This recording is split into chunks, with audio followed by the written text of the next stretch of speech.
Awa ninyo guys, oh.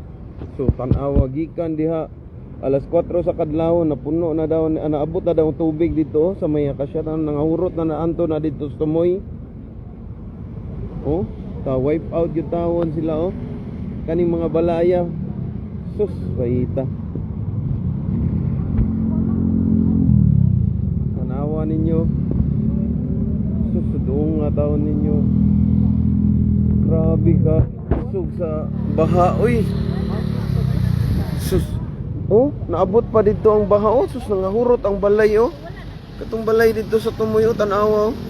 Makita ninyo sa mga viewers na to. Oh, hantod pa na dito sa tumoy. Oh, nahurot, na wipe out. Oh, sus, kagrabe. So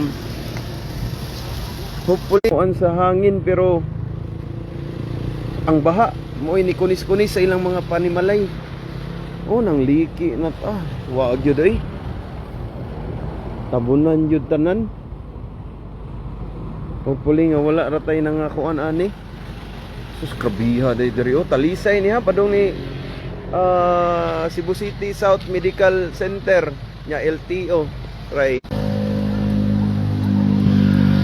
Grabe, eh.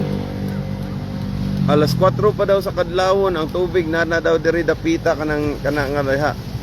Kanang nay akasya da.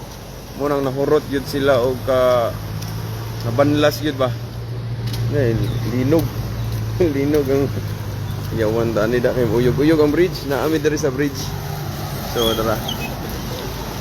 So hopefully nga wala ratayan sila aray na nga unsa, naka-evacuate ra unta kay nag pang recover pa nila uban, no. Sus, imagino na nimo dito hanto na dito katumurag katumuhon bridge na dito katong sa tumoy. Boss Mick, okay lang sa amin, pero dito sa may Talisay, boss, sa awa ng Panginoon, okay lang yung tubig. Ayan, oh. Malalim yan yung sapa na yan. Kaso lang malakas talaga yung tubig, umapaw.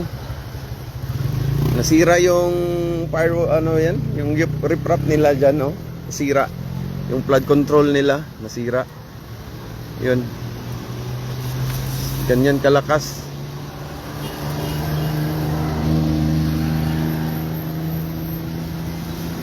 Sus, luuya tawon ay.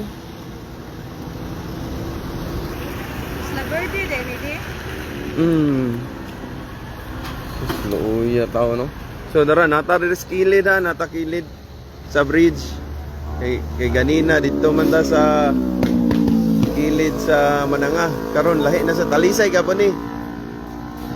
Kaning tubig gikan pa ni dito sa bukid. Nya nagsigi paghapog